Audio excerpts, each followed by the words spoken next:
नमस्कार, मैं हूं हेमेंद्र शर्मा और आप देख रहे हैं MP roundup. Jyotiraditya Scindia camp से मध्य प्रदेश सरकार में मंत्री बने गोविंद सिंह राजपूत लगातार विवादों में बने हुए हैं। पहले खबर आई कि मंत्री महोदय को लगभग 60 साल की उम्र में उनके साले साहब ने करोड़ों रुपए की जमीन दान में दे दी। मतलब मंत्री जी को लगभग 60 साल की उम्र में दहेज मिल गया।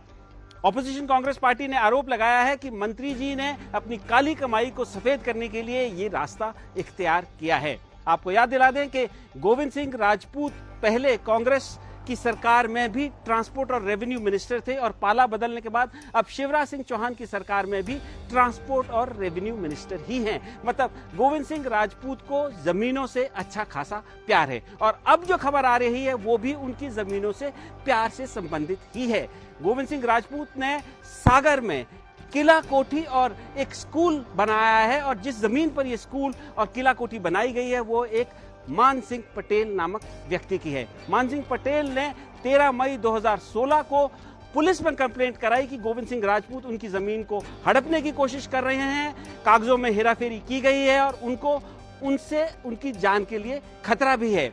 16 तारीख को मान सिंह पटेल ने यही शिकायत अपने रेवेन्यू कोर्ट में दर्ज कराई और इसके बाद 27 अगस्त 2016 से मान सिंह पटेल गायब हैं। उनके पुत्र का आरोप है कि उनकी हत्या कर दी गई है और हत्या का आरोप उनके पुत्र गोविंद सिंह राजपूत पर लगा रहे हैं, लेकिन पुलिस है कि 2016 से लेकर अब तक कोई कार्रवाई नहीं कर रही है। तो सवाल यह है कि गोविंद सिंह राजपूत जिस जमीन पर अपनी किला कोठी और स्कूल बना रहे हैं उनको कोई आइडिया नहीं है कैसे वो जमीन उनके नाम पर आई। ये बात उन्होंने खुद 2017 में कोर्ट में एक लिखित बयान में दी। तो सवाल यह भी उठता है कि जब रेवेन्यू मिनिस्टर को नहीं मालूम, रेवेन्यू डिपार्टमेंट जिसके वो मंत्री हैं उसे नहीं मालूम, तो किसे मालूम होगा। सवाल यह भी है कि मान सिंह पटेल को आखिर हुआ क्या है, क्या उनकी हत्या कर दी गई है और पुलिस आखिरकार इसमें कोई एक्शन क्यों नहीं ले रही है। और सबसे बड़ा सवाल ये कि इस खबर के सामने आने के बाद क्या शिवराज सिंह चौहान गोविंद सिंह राजपूत के खिलाफ कोई कार्रवाई करेंगे या गोविंद सिंह राजपूत सिंधिया के दबाव की वजह से उनका बाल भी बांका नहीं हो पाएगा। और चर्चा करने के लिए हमारे साथ इस समय मौजूद है senior journalist mister Arun Dixit ji. Sir, सबसे पहले बहुत बहुत स्वागत है आपका। और मेरा पहला सवाल यही है कि 2016 से लेकर अब तक एक मान सिंह पटेल व्यक्ति नामक जो है वो गायब है। उनका बेटा कह रहा है कि उनकी हत्या हो गई है और हत्या का आरोप जो है वो गोविंद सिंह राजपूत पर लगा रहे हैं और गोविंद सिंह राजपूत के ऊपर यह भी आरोप है कि उन्होंने उनकी जमीन हड़पी है। आपको क्या लगता है कि इस पर कोई एक्शन सरकार करेगी?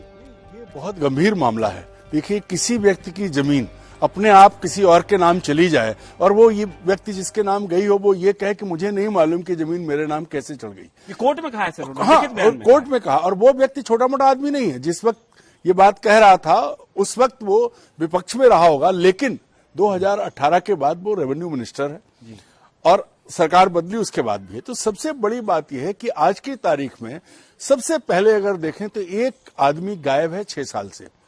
उसके बारे में क्या अब ज्यादा समय हो गया, उसके बारे में ना पुलिस कुछ कह रही है, ना लोकल किसी भी दल का नेता कोई आवाज उठा रहा है और ना ही कोई संज्ञान सरकार के स्तर पर या न्यायालय के स्तर पर उस तरह नहीं हो पाया, क्योंकि मेरी जानकारी है कि मामले न्यायालय से अपने आप गायब हो गए। सर, हमने आज पुलिस अधीक्षक से सागर से बात करने की कोशिश की, उनसे पूछने की कोशिश की कि 2016 में मिसिंग कंप्लेंट लगाई थी। हालांकि बेटे ने यह कहा था कि उनकी हत्या हुई है, लेकिन पुलिस ने फिर भी मिसिंग पर्सन कंप्लेंट लॉन्च की थी। सिविल लाइन्स थाने में यह केस दर्ज हुआ था, लेकिन पुलिस जब इस पर कोई बात करने को तैयार नहीं। वही कह रहा हूं मैं कि पुलिस किसी चीज को दर्ज नहीं कर रही है। एक आदमी भटक रहा है, वो मजदूर है, उसकी करोड़ों रुपए की जमीन उसके हाथों से चली गई और उस पर बिल्डिंग बन गई, स्कूल बन गया और वो आदमी जो बहुत दबंग है, मंत्री है और कोई भी कहीं कोई बात नहीं हो रही है।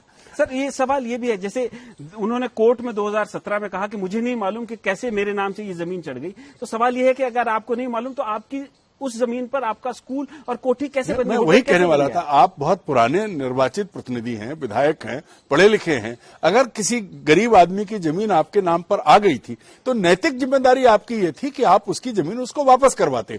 आपने उस पर निर्माण करवा लिया, आपका स्कूल बन गया, आप उस पर कोठी बन गई और वो आदमी जब वो शिकायत कर रहा है, पुलिस के पास गया है, उसके बाद वो लापता है। उसका परिवार ये कह रहा है कि उसे शक है, आशंका है कि गोविंद सिंह राजपूत ने उसकी हत्या करवाई है। उसके बाद भी अगर ये ठीक नैतिक रूप से सही थे और इन्हें बिल्कुल इतने बिल्कुल अबोध है कि कुछ भी नहीं मालूम था, तो कम से कम एक जनप्रतिनिधि के नाते वो जो व्यक्ति गायब हुआ है उसकी खोजबीन के लिए तो पुलिस से कहते, कम से कम एक चेहरा ये तो रहता कि आप नेता हैं। सर वो तो कहना ही नहीं था, क्योंकि आरोप यह है कि उन्होंने ही ये सब करवाया। मैं वही कहने जा रहा हूं कि जब आप एक तरफ कह रहे हैं कि मुझे नहीं मालूम, किसी की जमीन, करोड़ों की जमीन आपके नाम चढ़ गई और आपने जाके आके कह दिया कि मुझे नहीं मालूम मेरे नाम कैसे चढ़ गई, तो होना यह चाहिए था कि उसी कोर्ट को वो जमीन इनके नाम से हटा के वापस मानसिंह पटेल को देनी चाहिए थी। क्यों नहीं? ऐसा तो हुआ नहीं, लेकिन अब क्या आपकी राय में होना चाहिए? सरकार को इस पर क्या कदम उठाना चाहिए? मुझे लगता है कि शिवराज सिंह चौहान बहुत संवेदनशील व्यक्ति हैं। गरीबों के लिए वो लगातार बड़ी बड़ी बातें करते रहे हैं और उन्होंने दावा किया कि अब मध्य प्रदेश अद्भुत मध्य प्रदेश बन गया है। तो ऐसे में कम से कम उन्हें उस वर्ग का, जिस वर्ग से वो खुद आते हैं, क्योंकि मानसिंह पटेल पिछड़े वर्ग का है, गरीब है, मजदूर है, लगातार वो कहते हैं भ्रष्टाचारियों को जमीन में खोद के गाड़ देंगे, जरा सा कोई हेराफेरी करता है तहसीलदार, कलेक्टर, एसपी, आपूर्ति अधिकारी सब हटा रहे हैं। तो मैं ये उम्मीद करता हूं, बहुत अच्छे आदमी हैं, नर्मदा पुत्र हैं, नैतिक हैं, बड़ी बातें करते हैं, कि उनको तत्काल गोविंद राजपूत को बर्खास्त करना चाहिए, उनके खिलाफ जांच बैठानी चाहिए और पानी का पानी और दूध का दूध रहे, उनको सीबीआई से इस मामले की जांच करानी चाहिए, क्योंकि बहुत बड़ा मामला है, मंत्री इन्वॉल्व है। उनको आगे आकर शिवराज सिंह को ये घोषणा करनी चाहिए कि मेरी सरकार में मंत्री है, लेकिन ये आरोप है तो मैं ये जांच करवा रहा हूं और मैं इन्हें हटा रहा हूं। सर लेकिन क्या ऐसा संभव है? क्योंकि गोविंद सिंह राजपूत सिंधिया खेमे से आते हैं और सिंधिया की वजह से ये सरकार चल रही है, नहीं तो ये सरकार होती ही नहीं अगर सिंधिया बीजेपी में नहीं जाते तो सीधा सीधा सवाल सिंधिया से पूछना चाहेंगे हम, क्या आप भ्रष्टाचारियों को संरक्षण दे रहे हैं? क्या आप, जिन पर आपराधिक आरोप है, हत्या कराने का जैसा आरोप है, अभी जांच नहीं हुई है, वो है कि जांच हो तब बात लगे, लेकिन परिवार तो कह रहा है आदमी गायब है, तो क्या सिंधिया ऐसे लोगों को संरक्षण देंगे? क्योंकि सिंधिया जी भी ओबीसी हैं, वो भी उसी वर्ग से आते हैं।